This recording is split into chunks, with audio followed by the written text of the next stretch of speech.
Welcome to the Ignorance is Strength podcast. I'm your host, Fabian motherfucking Ojeda, and I don't know shit, but that's okay. All right, let's get this shit started. Thank you everybody for listening to the Ignorance is Strength podcast. Hope you had a lot of fun listening to episode number 5 with Roy Rodriguez. Crazy episode there. Just before we introduce our next guest, we're actually doing pretty well with the podcast. Just wanted to share. We've got listeners all up and down the West Coast, across probably 10 states. We got listeners in Ontario and Quebec, Canada, and even the UK. So whoever the fuck's listening in the UK, thank you. I don't know who you are, but I appreciate it. So we're back with episode number 6 today. And we got a special guest, very interesting guy, Mr. Bao Lam. Bao, how you doing, man? Doing pretty well, man. Thanks for asking. Yeah, how you doing with the whole quarantine? Like, where are you like staying indoors, getting cabin fever and shit? Oh yeah. But I've dealt with it in the past, so it's just pretty used to that, right? Busy, man. Yeah. And we'll talk about that. We'll talk about your Navy experience in a little bit. So first and foremost, man, I know we haven't talked in a long time. I remember, sort of coaching you. What year was that? I did a little bit of coaching with you for wrestling. 2006-ish. Did you graduate 2006, 2007? Yeah, I graduated in 2007. Okay, so I was kind of checked out by then, man. I'm not gonna lie. But first and foremost, like, what have you been up to? I mean, where have you been? Where are you living now? I'm living in Colorado right now. I go to CU Boulder. Okay. Yeah.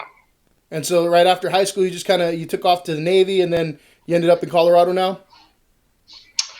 I went to school in Hawaii for some time afterwards. Okay. And figured I needed a break and some growing to do, so I joined the Navy. Nice. Thereafter. All right. So I like to give people a little bit of perspective of who we're talking to, where you've been. And I actually realized I don't really know that much about you, because again, we briefly kind of knew each other 06, 07. Where did you grow up? Did you grow up in Almani? No, I actually grew up in Orange County area. Okay. And then moving around quite a bit when I was younger, and eventually I stayed in the spot in Almani for 4 years. How did y'all just settle in Almani? I'm like, it's probably a lot better place to be than Almani, right? For sure. Well, mom had a lot of work everywhere, so I just had to tail her. Yeah. Throughout most of that. Yeah, definitely no choice there, right? Yeah. But how was I know I'm doing a lot of interviews right now that we're starting a podcast is what I'm calling the safe interviews, because it's people I know.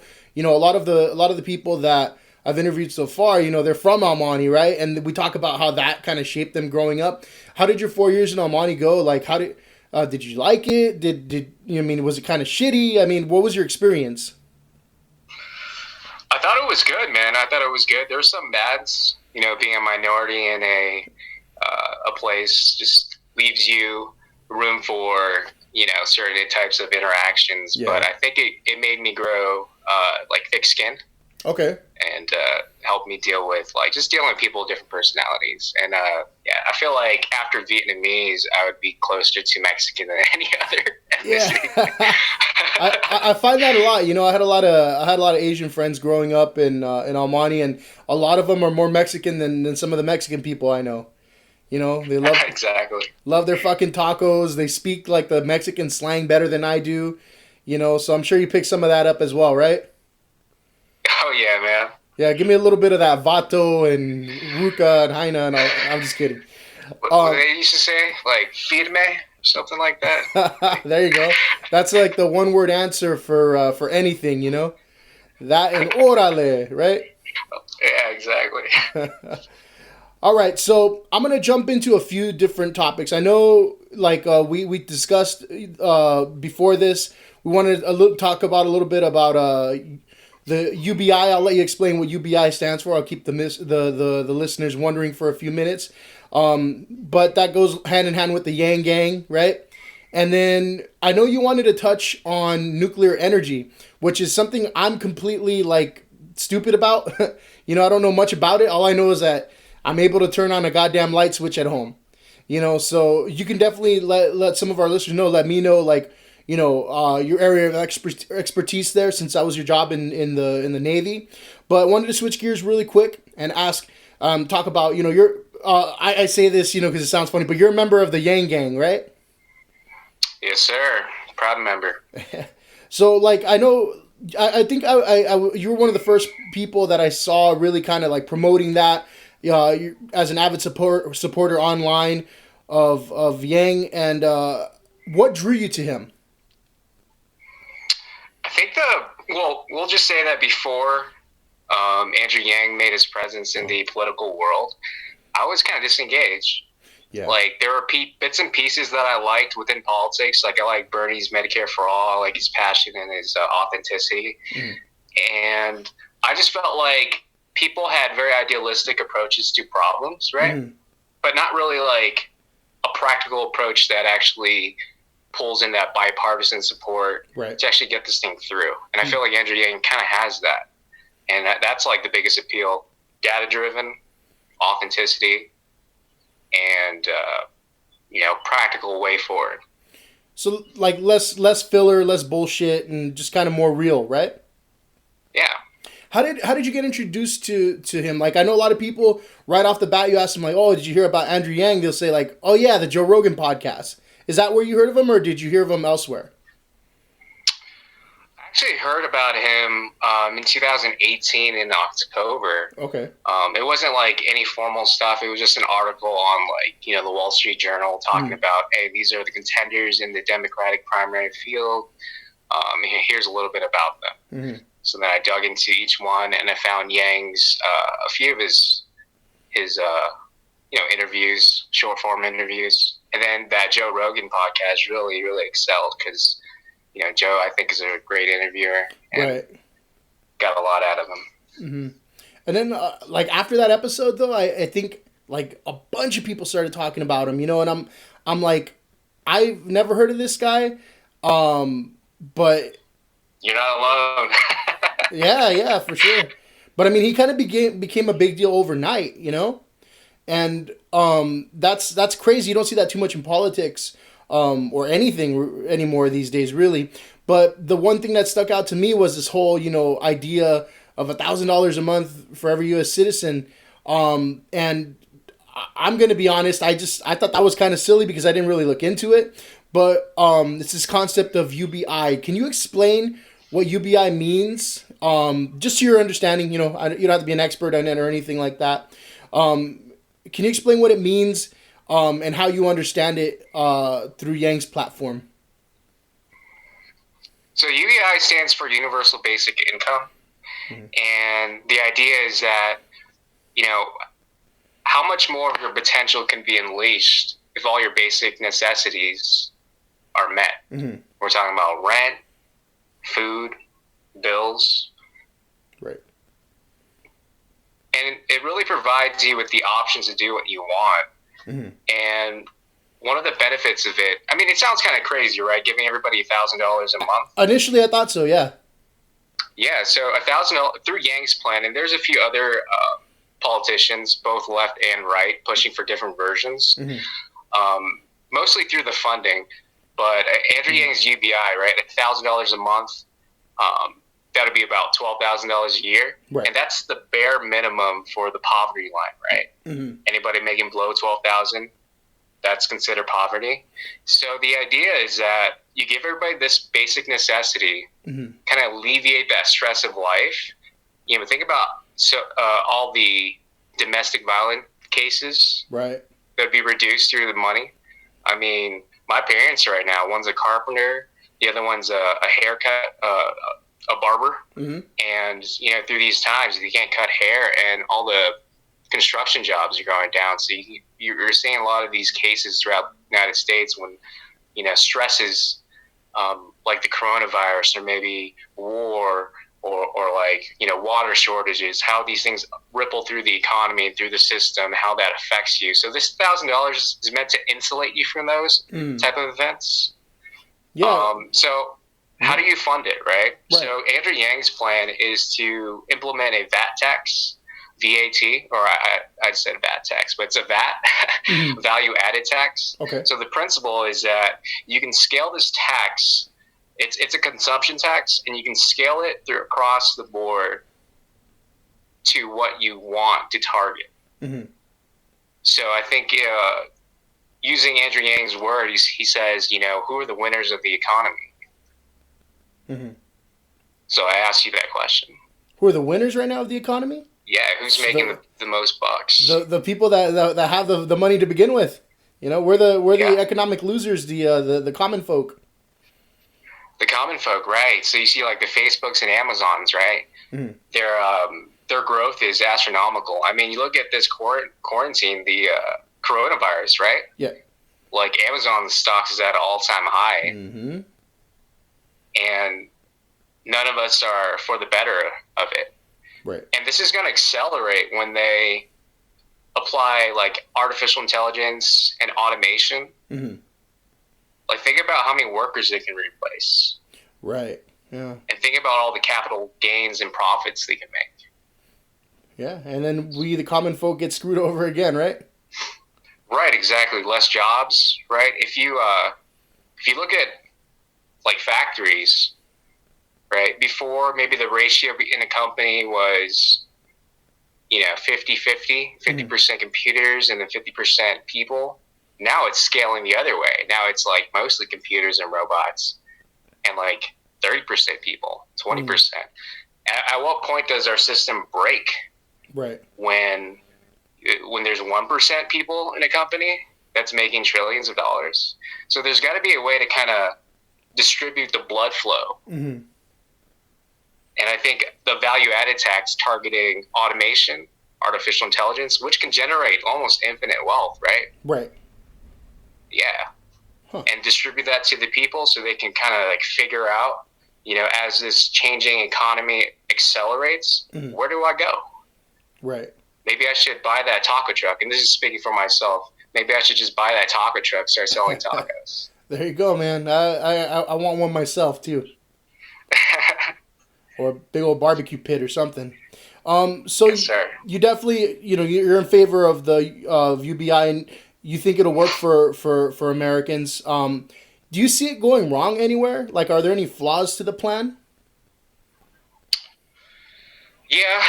I feel like there is. I don't think any plan is perfect, and UBI is certainly not perfect. Mm-hmm. No exception to that rule.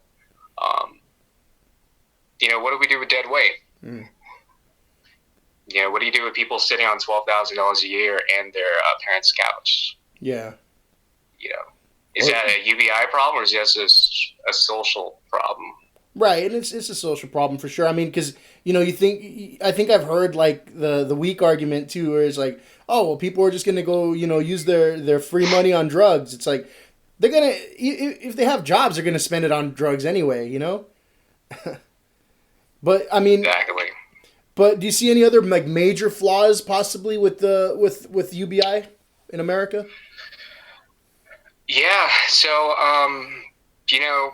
Venezuela, right? And this is not a direct comparison to socialism, but just the idea that, if you put all your eggs in this one basket, like I'm getting all the revenues from all the tax revenues from, oil, right? And what happens if the global market's oil price just drops in tanks? How are you going to fund your UBI? So there's a structural concern about that if you don't diversify your revenue into this social program. Mm-hmm.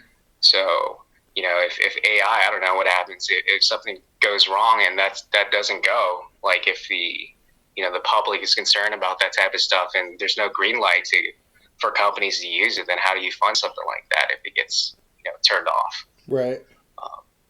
And then there's some Republicans considering maybe taxing federal lands. Mm-hmm. Like leasing those federal lands, like oil pipelines going through certain areas or like businesses building on certain areas, taxing that land. And I think that provides quite a bit of revenue too. But that's more about another Republican politician's plan to fund UBI. Mm-hmm. And with the whole UBI thing, like I mentioned, at first I thought it was like, it's not going to work. Like, where's the free money going to come from?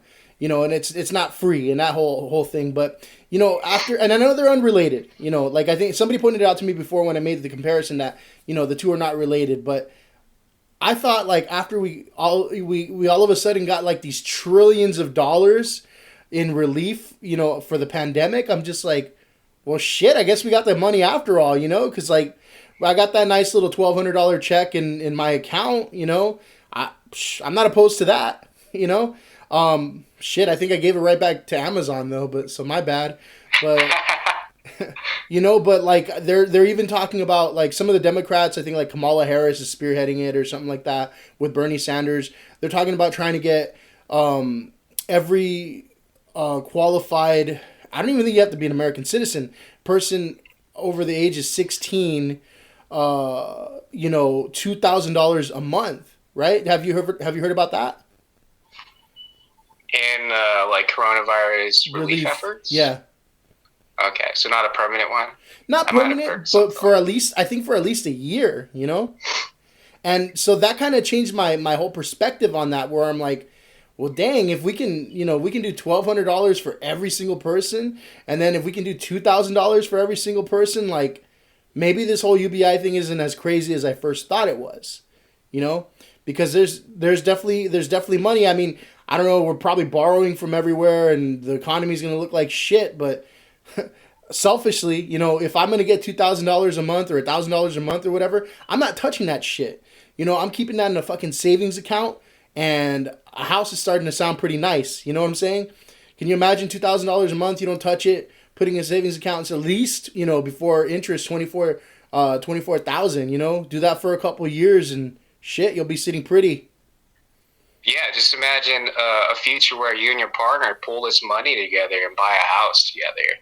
Mm-hmm. Maybe something that might have been unreachable, right? Before. Yeah, and I think that's an interesting point, because maybe in the I mean, we're talking about like the 50s and the 60s, you didn't have to worry so much about like, oh shit, I can't afford a house, I think housing was way more affordable. But these days, it's not even affordable to live in a shitty studio in fucking LA, You'll pay like $1,300, $1,400 a month just to live in a shitty studio. In LA, and if you want a room, you want the luxury of a room or two, you're going to be shelling out another $1,000 or $1,200, So I do think it's a good point. UBI could level things off for people who maybe just kind of gave up hope on ever owning property. Yeah, there's that concern about the gap between the middle class, right, splitting into mm-hmm. upper and lower, and that's getting more exaggerated over time. Mm-hmm. And I think the quickest, most efficient remedy is to distribute wealth evenly, and then it'll kind of equalize, like buffer, right, between the money. Right. And I feel like, you're talking about like raising money for war, right, in Congress. That money goes in the forms of bullets and like artillery shells, and they just go into other people's soil, right? Mm-hmm. And it disappears. Yep. But this type of money is an investment in the people. Where does that money go? I mean, you just used an example earlier. You got your stimulus check, and that went to Amazon. It's still in America, right? Like it's like circulating around. It's like blood flow, right? Yeah. Everywhere needs blood. Mm-hmm. But they only take it for a short time and let it go. Right. Well, I'm glad you mentioned it stayed in America, because then in that case, I'm glad I didn't order anything from Wish. What's that? Wish. It's got like the Amazon knockoff. But it's like Chinese. Oh. It's based in China. They got like. Good for them. You never seen those ads, man? Oh, they got some wacky ads. Like if you log online and you see an advertisement for Wish, if you're a dude, like they'll have like ads for like fucking cock rings and sex dolls and shit like that. I'm like, what the fuck is this? Hey, but at $2 a pop, it's a good deal. So. Dude, I'll look into it. Thank you. I mean, a $2 doll, I guess you can't complain at that point, right? Getting back to Yang real quick, and we'll close out this part of the discussion in a bit. But where did his campaign go wrong? Like, where, in your opinion, where did his campaign go wrong?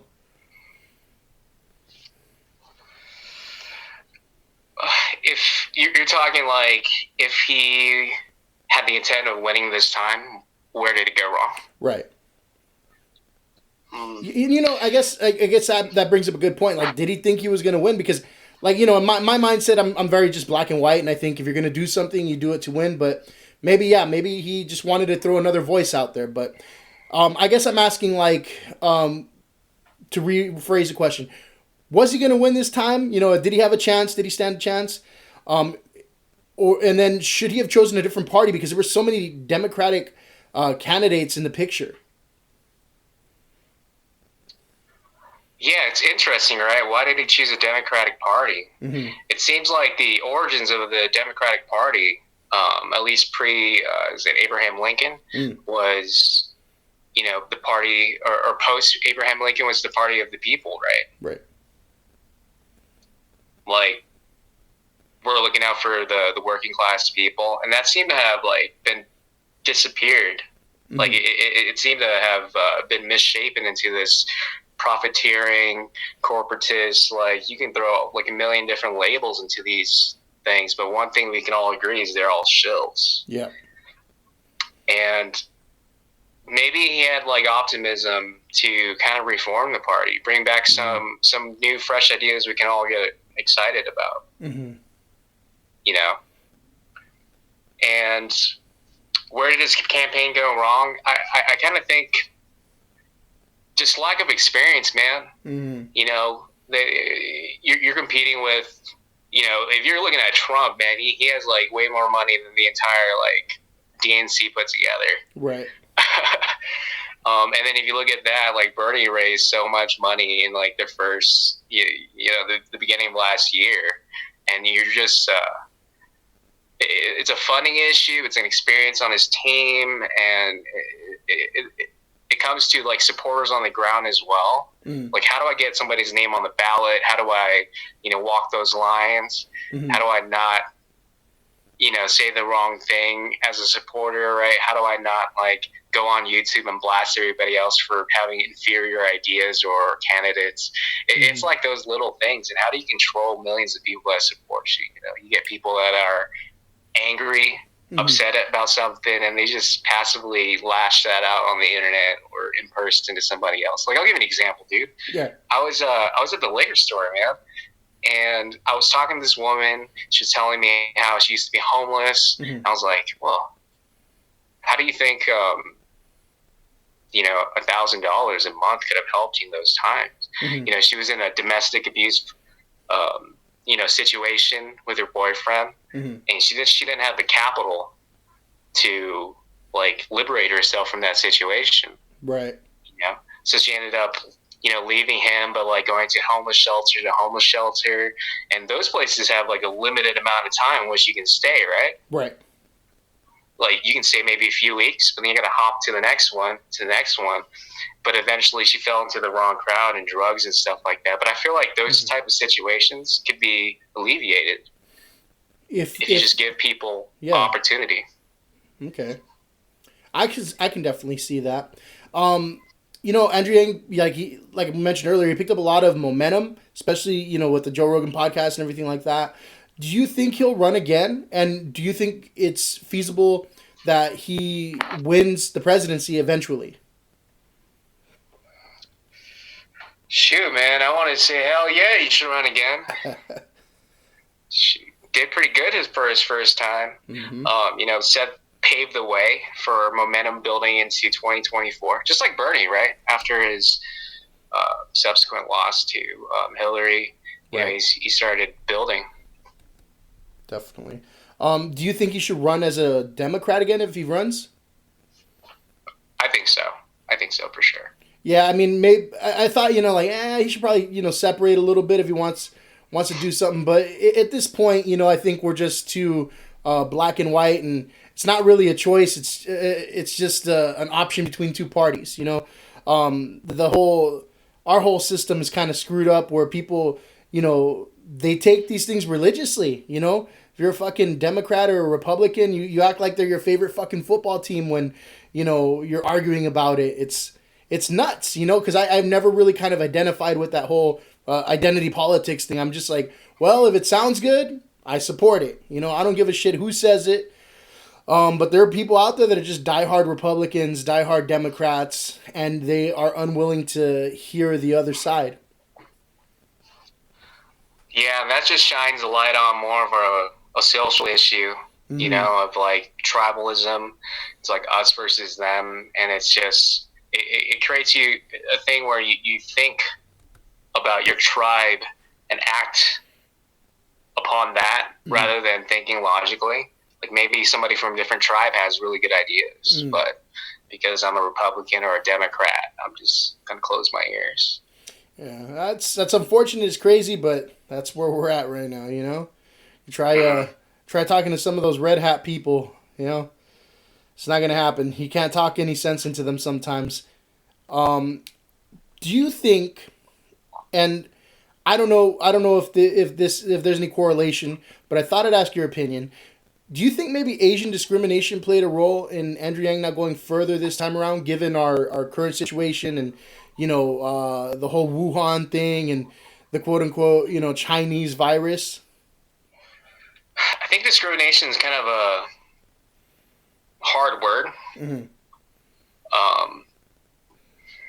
Yeah, I don't really think discrimination played a part. I think it was more of like a trust earning thing. Okay. Like I use my example of El Monte when I was living there, you know, being the, you know, token Asian kid, right? I had to like to earn the trust of the community, right? Or the people around me. So I tried my best, man. I had to kind of like communicate with them in a way they understood that I'm like friend and not foe. I had to, especially if you have like an idea like giving everybody $1,000, right? Like that's a pretty crazy idea, right? And if you don't earn people's trust with that, and like being exposed, you're not like accepted yet. So I think it was a trust thing, but I also view the world more as, you know, like stuff that I can change rather than stuff I can't. Okay. Yeah. All right. Well, I mean, just to kind of close out this conversation, this part of the conversation, have you personally, or do you know anybody personally who's experienced like Asian discrimination during this whole virus and pandemic? Not blatantly, but I've been, you know, hiking certain trails and people would look at me, but that could have been just a coronavirus thing. Just everybody wants to stay away from each other, so you can't really call something specifically discrimination. Right. And nobody that I really know. Okay. Either. Well, I mean, that's a good thing, I guess, right? Because, I mean, even when it's coming from the top, you know, where they're, like, calling it the Chinese virus and all that, you know? So I guess if you haven't really experienced it, don't know anybody who experienced it, I guess that's a good thing. Yeah, not to say that stuff isn't going on, but through my personal experience, I have not seen any. Okay, we're going to jump into the social media says comments in a bit, but is there anything else you want to throw out there about UBI or what I call Yang Gang related? Yeah, I think you know, we're at the time and age where, you know, stuff like entrepreneurship, taking risks, moving across the country, doing that type of stuff, starting a business, those are at an all-time low. Okay. And I feel like by giving people this capital, it gives them more opportunity when they're younger. And I feel like having more opportunity when you're younger gives you more paths to success, pivot your life in the way that you want it to. Right. And I think that's like the most beautiful message about UBI. You know, like I told you earlier, my mom was too busy working, moving around in different places. If she had the money, you know, because she was a single mother, if she had that extra capital, maybe she would have stayed in the same place for a little bit longer.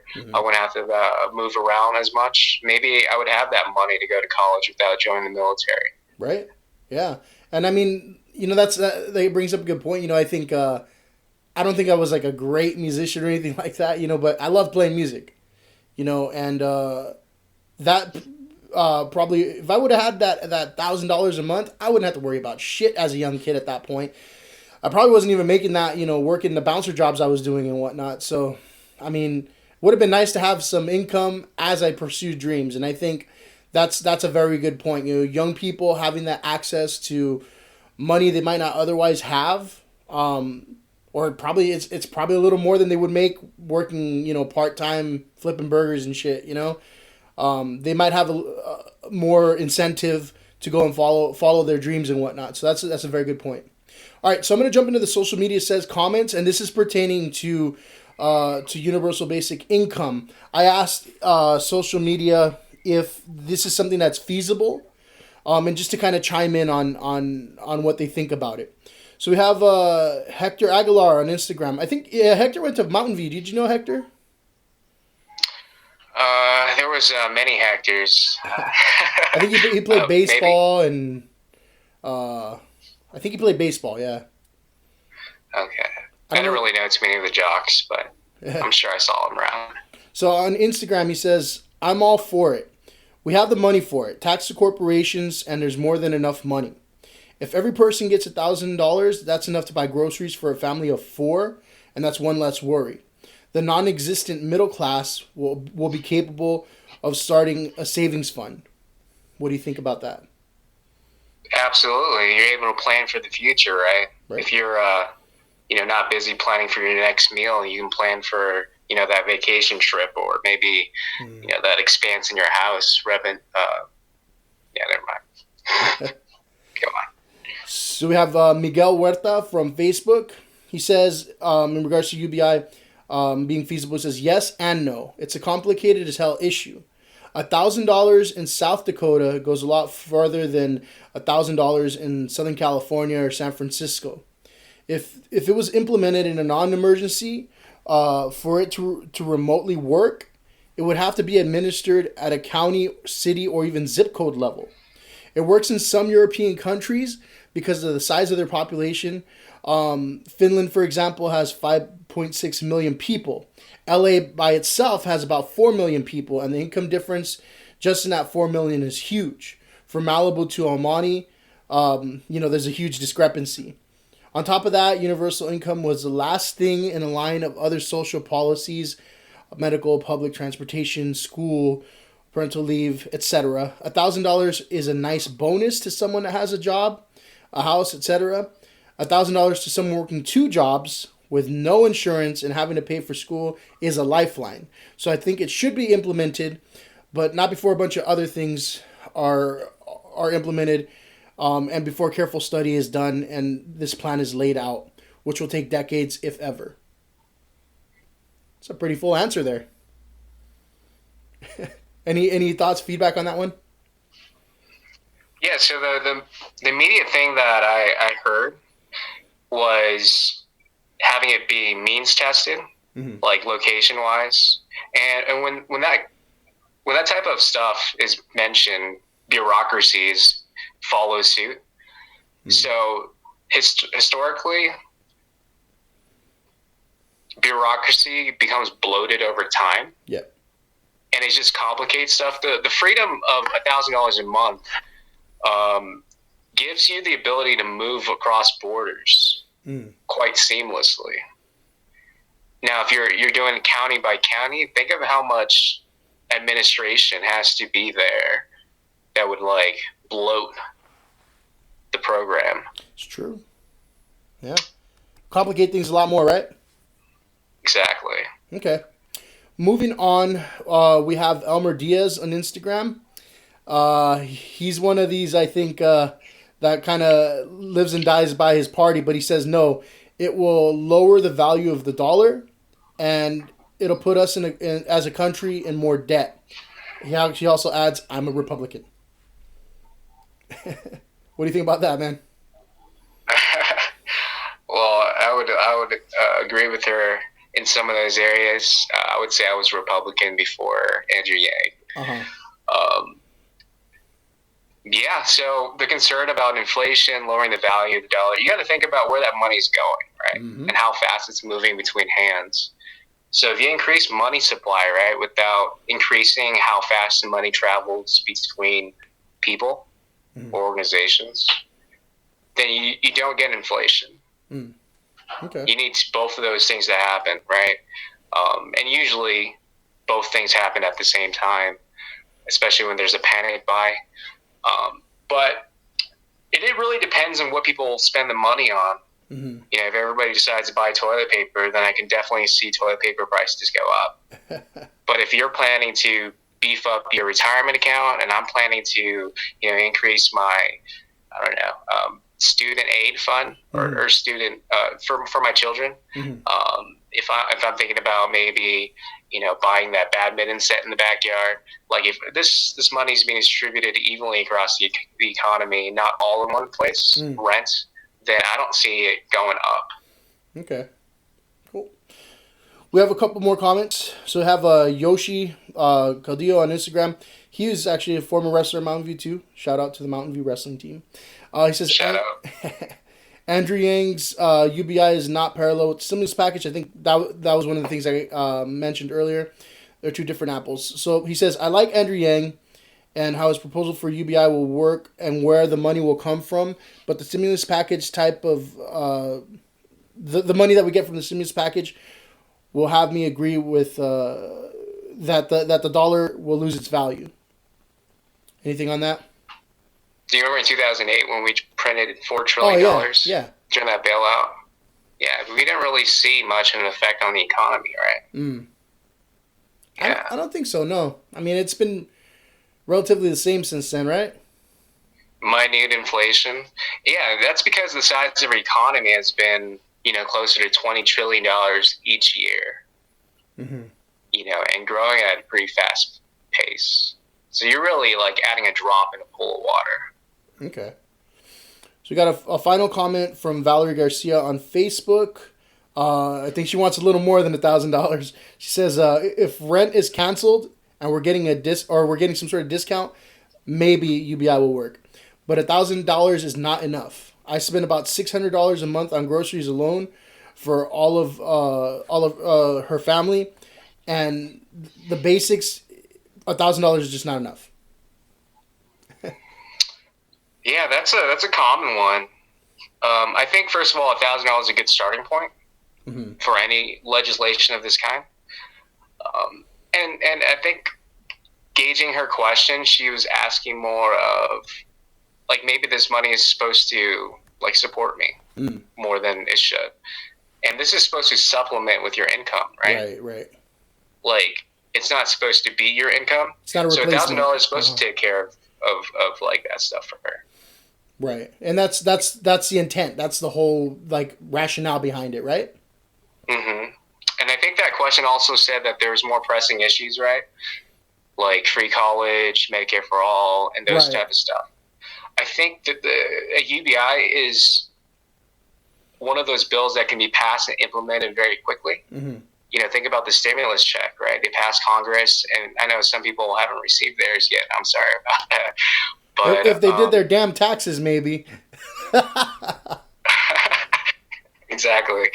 But you saw how fast that happened, right? Like checks were sent out, hopefully. But think about like something like Medicare for all or free college, something that is, very, very robust to pass through. That'll take some time to gather enough, public confidence, us trusting our institution more and more. And I think UBI gives you that. Gives you more trust in the government to allow them to take on the tasks of Medicare for all or free college. So I think that is number one. I mean, and I'm glad you brought those up too, because I know you mentioned that you were probably more Republican in the past. I've always kind of considered myself, just kind of right in the middle, but leaning more towards the right, especially fiscally. I don't know, man. Like I said, after this whole pandemic thing and money coming out of nowhere, seemingly, I'm kind of more inclined to be on the side that says like, well, maybe we can afford, healthcare for everyone. Maybe we can afford free college, because I fucking hate college. I went to Mount St. Mary's in their weekend program, and to take one goddamn class, just one, right, would probably cost like about $3,000 just for that semester, and I'm not getting like any grants or anything like that, so I gotta pay that shit out of pocket, and that's ridiculous, because where does all that money go? What's it for? Who are they paying with it, But that's another story for another time. But yeah, I think definitely, I'm more open to hearing about, you know, universal basic income, but also more these days now, open to hearing about, you know, different, like I said, different social, free social shit. I don't know how else to put it. You know, just like I said, you know, stuff that we could feasibly do, like healthcare for all and college for all. But we'll see if that day ever comes. Switching gears. I know you wanted to talk about nuclear energy. That was your request. I, you know, don't know much about it, right? But I think this is a good point for you to kind of educate me and everybody else on nuclear energy. So you let me know you were a nuclear operator in the Navy, right? How long were you in the Navy? I was in the Navy for 6 years. Okay. Yeah, one contract. And that was your job the whole time as a nuclear operator? Yeah, the schooling was 2 years long, and you know, it's 4 years of actually serving on the ship. So, what did your job consist of? I'll start off by saying that I was stationed on a submarine. Okay. So for 4 years, I was attached to a high tempo ship, and you know, we were out all the time. So this quarantine thing, the effects, you know, on the mind of being isolated from people. Yeah, I've experienced it before, and you know, you just got to keep busy. Yep. So you mentioned to me that your argument is for nuclear energy, right? What does that mean? Elaborate on that. Like, are there a lot of people against it? I feel like there's this weird tug of war between green energy and nuclear power. When I feel like nuclear power is green energy, it's just like a different type, you know, something maybe less understood. So I'm very for it. And I feel like if you have a vision for a prosperous future, nuclear power has to be a part of that. Yeah, man. I mean, the only thing I really know about nuclear energy is fucking Homer Simpson and Mr. Burns on the Simpsons, you know, having their meltdowns and all that shit. But I mean, that's a stupid comparison, but I think a lot of people are in the same boat. They don't know anything about it. You know, all they hear about are like, you know, nuclear power plants gone wrong, you know? You hear about like Chernobyl and stuff like that. And do you think that's part of the reason people are against it? Some of those fears, maybe? Absolutely. Chernobyl, great show. Did a lot of reversing for the prospects of nuclear power. It probably set us back another 5-10 years. It was good Hollywood, though. I think nuclear power is misunderstood. I think those TV shows, and we're thinking about stuff that happened, 50 years ago? You know, technology's been accelerating quite well. And I worked in the naval nuclear side of stuff, and they have a successful, you know, 60, almost 70 years of, you know, no problems. And that just goes to like the discipline for those people in the trade, and just the technology has gotten so much better, you know. Just think about this. I'll paint you a scenario, right? You know, it's 3 a.m., right? So everybody's asleep, and you're like really tired, but there's like stuff around to kind of pave way so you don't make mistakes. You know, there's alarms, and there's these things, that automated features, safeguards that are designed because we are human. Because we are, you know, we have moments where we might, you know, be tired and not be aware of certain stuff, and it's designed all around safety now. So the design has gotten a lot better, the materials have gotten a lot better, and people have just gotten a lot better. You know, we learn from our mistakes. So you're saying that there's a lot of safeguards where maybe something will alert you, like 3 steps down will be like, hey, shit's about to go down in 2 steps if you don't do something about it. And then they'll have another alarm or something like that, like telling you, hey, shit's about to really go down in 2 steps if you don't do something about it. Is that what you mean? Like there's a lot of safeguards like that like, just like that, like in different little steps? Yeah, absolutely. So let me give you an example, right?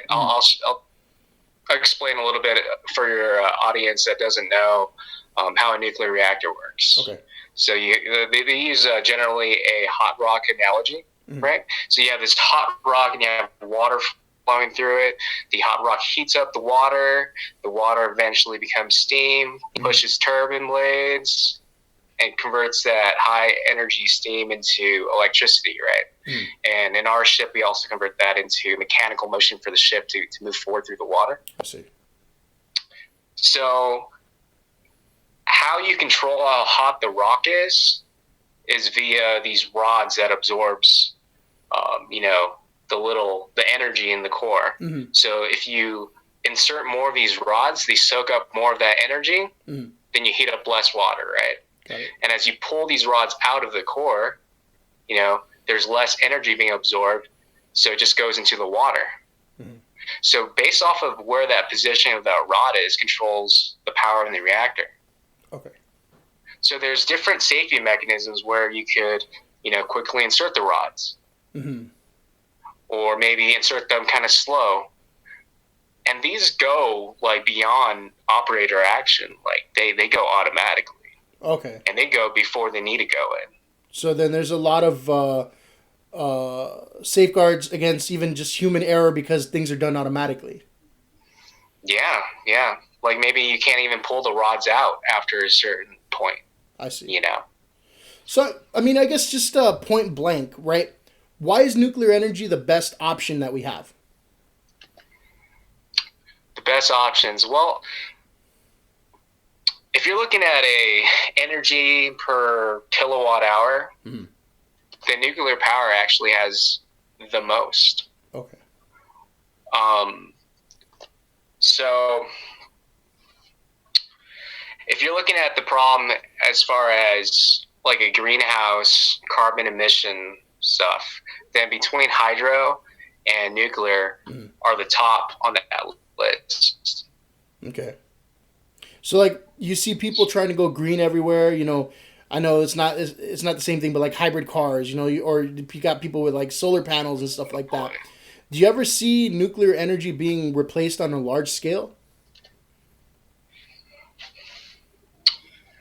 So I've checked the data on BLS.gov, the Bureau of Labor Statistics, and they unfortunately have a 20-year projection where nuclear power is at a flat line. So that means for every person who, dies, retires, or, quits, then you have one opening. So there's no plans to build anymore. No plans to build any more nuclear... Any new additional reactors. Wow. Plants. So unless public perception change, which is part of their fault too, right? To be able to earn the people's trust. We talk about that. You have these great ideas that come at certain risks. You got to build this trust. Right. You got to do a good job. So then I'm guessing if you're a fan of nuclear power, you don't want to see it go. You're not a big AOC fan, huh? I think the spirit of the Green New Deal is great. I think it's an aggressive push for that type of stuff. But people's view of nuclear power, the like stuff like radioactive waste. People are viewing it like you put it somewhere like almost like aggregational, like runoffs. Where it seeps into the water and now you just get it everywhere. I think there's places nowadays where you can store it relatively safe, away from the public. And eventually we're going to be moving into more advanced nuclear power plants, like where they have thorium base. Have you heard of that? No. Huh. What is that? So the principle of thorium base is that when a system like a reactor fails, it turns off. Okay. It doesn't keep going higher and higher and higher. Or like the idea of fusion technology, where instead of like splitting atoms, you're pushing them together so they can fuse. That's like the same power as the sun, and those are also like when they fail, they turn off as well. So you have all these new stuff coming out that possibly provide all the power you need. The quicker we can move into that direction, the quicker we can move away from all the carbon emitting fuel sources like fossil fuel and all the other biofuels. So that stuff that you just mentioned, though, it's still nuclear? Right. The two previous technologies in the forefront, yeah. Okay. Well, man, I mean, I hope, if it really is the best option out there, I hope it doesn't flatline in 20 years. We got a lot of the new age hippies, man. They're not like the peace and love hippies anymore. They're aggressive and they're out there and they're campaigning, but I definitely want to do a little bit more research on that because I mentioned to you, I have no idea. I just maybe take it for granted. Again, my only understanding of nuclear power is fucking Chernobyl and The Simpsons with the three-eyed fish, But I mean, anything else you want to add to that, like to give us a little bit more perspective before we close it out? Yeah, just to close out the nuclear power thing. The path that we're going is almost certainly like a path of doom. Oh. Right? A reliance on fuel. The carbon footprint increasing every year, and it's moving at an accelerated rate. And that for sure is a path like towards doom eventually. Our planet will eventually, soak up all the sunlight and then become like another Venus or something. With a runaway greenhouse effect. But I see that if we move down this path of nuclear power, even though it has some risks, the risk has been, chipped away over the years and minimized.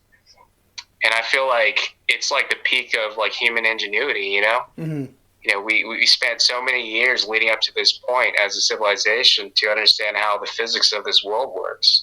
And now we're bending it to our will, and it quite possibly might be our only savior. Especially our world is, based upon growth. You're asking to grow as a society, and then also, reduce all these things. It's really hard, and they kind of fight each other. And I feel like nuclear power is the way to a more prosperous future, alongside green energy. I think those two they need to do a handshake. Okay. So you're not opposed to like some of the changes that people propose and shit like that, but you're thinking it needs to be more of a collaboration. Yeah, we'll take it all. Yeah, right. Synergy, right? Is there anything do you think that we as people, common folk, can do to make things a little bit better as far as energy goes? I know that's a big kind of like just a big question, but just in your opinion. I would say just people have like an open mind. Maybe not to be held up on the past mistakes of other people. I think that's like the most thing. Like most things, I think it impedes you from getting the best results. In our case, maybe giving nuclear power a chance. All right. Well, we'll close out nuclear power here. And before, we close up the entire episode for you today, I do want to get your feedback on the next episode. I like to ask my guests about, the episode after them, just to kind of get their feedback on it. So just really briefly, in the next episode, I'll be talking to a couple friends of mine. They're married, they're business partners, and we're going to talk a lot about small business. And that kind of ties into how we were talking about UBI earlier. What do you think the state of small business is right now? And I mean, especially during this pandemic, do you think it can recover? I mean, is it in dire straits, or do you see a rebound for small businesses? Because a lot of them are suffering right now. Yeah, I think it's projected like 40% of small businesses aren't coming back, right? Yeesh, yeah, something like that. Yeah, so I think it's very unfortunate, man. I think those businesses that are on the cusp of failure, I think they're not coming back. And I feel like maybe we're at a point in America where many of us need to start our own business to kind of fill the void, to keep this construct going. Right. Yeah, I mean, like, I think a lot of people are starting kind of like passion projects while they're locked up at home. This whole podcast thing, I was like, I think I want to do it. And, I had a lot of extra time, like I work from home, but I don't do shit, if I'm being honest. I approve times and I send text messages and emails. That's all I really can do some days. But I'm like, I need to fill my time with something, meaningful, something that's fun, something that's entertaining. And I did this whole podcasting. I mean, I also work with kids. So when I get back to work on campus at the school, I'm going to have my students start a podcast as well. So this was good practice to that.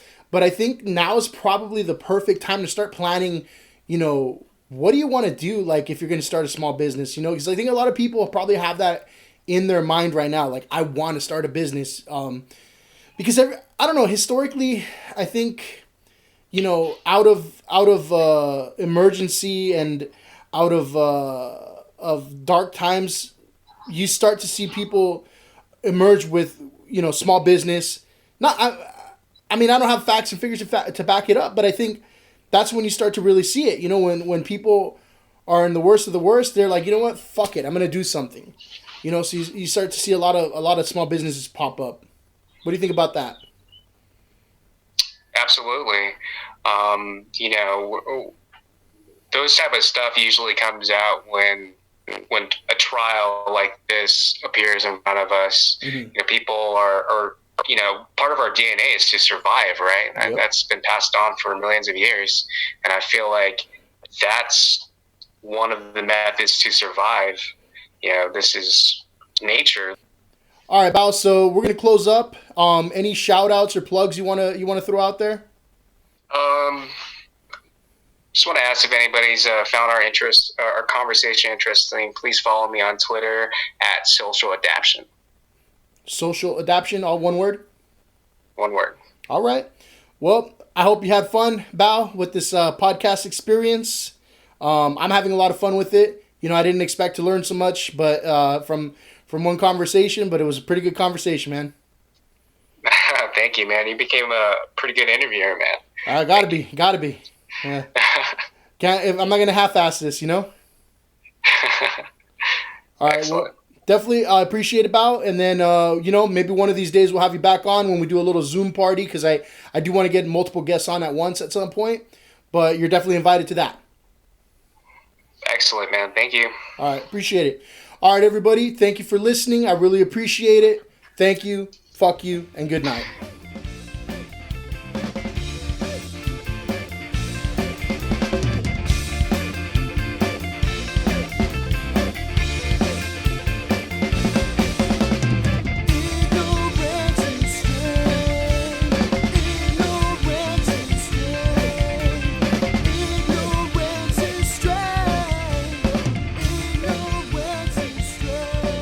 Subscribe to the Ignorance is Strength podcast on Spotify, Apple Podcasts, and Google Podcasts. Like, follow, and share on Facebook and Instagram at Ignorance is Strength Podcast, and on Twitter at The Ignorance Pod.